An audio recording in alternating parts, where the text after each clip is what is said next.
और नदी के भीतर जो जीव जंतु हैं वो भी समाप्त हो गए, जैव विविधता, जलीय जैव विविधता समाप्त हो गई है। तो हम किस रूप में कहने के लिए 5% या 7% पर्यावरणीय प्रवाह के रूप में डैम है जहाँ की दोनों मिलकर गंगा बनती है, अलकनंदा और भागीरथी।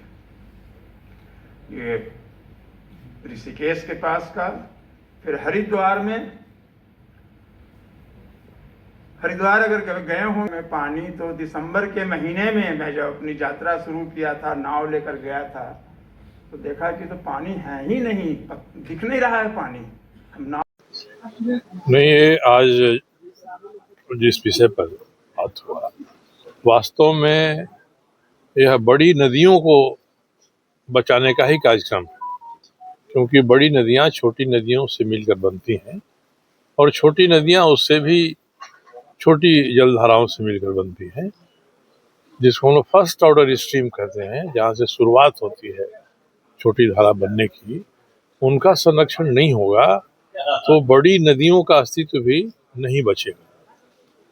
इसी विषय पर यहाँ के प्रोफेसर अंशमाली जी हैं IIT IISM के, वे पिछले 6 वर्षों से शोध कर रहे हैं और अब कुछ नतीजे उनके सामने आए हैं, जिससे यह बात तकनीकी रूप से भी साबित हो जा रही है कि बड़ी नदियों को बचाना है, छोटी नदियों को भी बचाना होगा। और ये अब इसको इन्होंने आंकड़ों के आधार पर दस्तावेजीकरण किया है। आज उसके बाद बात हुई। वास्तव में हमारे जो छोटी प्रशासनिक इकाइयाँ हैं, पंचायतें हैं या नगर निगम के, नगर पालिकाओं के जो चुने हुए प्रतिनिधि हैं, ये अपने यहाँ अंशमाली जी के इस शोध के आधार पर योजना बनाने, चयनित करने की कार्रवाई करेंगे तो आज जो चर्चा हो रही है उसको सार्थकता मिलेगी और यह आवश्यक है। इसलिए बड़ी नदियों के बारे ही हम ना विचार करें, छोटी नदियों पर भी जो अब हमारे पंचायती राज के जो कर्ता धर्ता लोग हैं वो विचार करें, तभी छोटी नदियाँ बचेंगी। और जहाँ समाप्त हो गई हैं उनके लिए हम उतनी जमीन को फिर से हस्तगत करें। किसी ने कब्जा कर लिया है उसे हम खाली कराएं।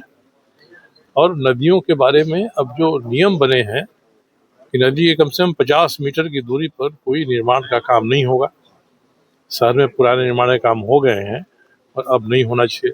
नदी के बेड के भीतर लोग जाकर छोटे छोटे घर बना लेते हैं, ये सब नहीं होना चाहिए। और ये नहीं होगा तो नदियां बचेंगी और नदियां बचेंगी तो हम बचेंगे। तो बता दिया आपको मैं कि नदियों में जो सहायक नदियां की पानी आती थी, सहायक नदियां की पानी केवल पानी नहीं होता है ना, उसी में उनका पूरा न्यूट्रिएंट है, भोजन है, उसमें वो जीव जंतु हैं उसके साथ में। तो जब छोटी छोटी नदियां समाप्त होंगी तो बड़ी नदियां अपने आप ही समाप्त हो जाएगी। बहुत महत्वपूर्ण है, लेकिन कोई भी रिसर्च का काम शुरुआती ये है, तो कॉन्सेप्ट एक आया कि हम कैसे बचावेंगे इसको, फिर कुछ रिजल्ट करके दिखाया जाएगा, 2-4-10 वर्ष लगेगा, सरकार तक बात पहुंचेगी, तो फिर सरकार भी जागेगी, नहीं जागेगी तो जगाया जाएगा इस तरह के सेमिनार से करके। क्या करेंगे? सवाल है कि सरकार के पास में आपको कोई चीज है नहीं, और आपके रिसर्च का काम कोनो एक दिन में होता नहीं है।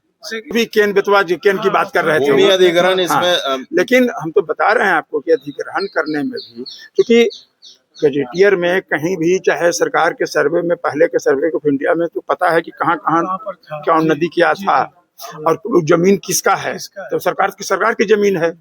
तो सरकार को अगर इच्छा शक्ति होगी तो कब्जा हो जाएगा। इसका मतलब ये भी कह सकते हैं कि अतिक्रमण एक बहुत अतिक्रमण ही तो है, और क्या हुआ है? अतिक्रमण ही तो हुआ है।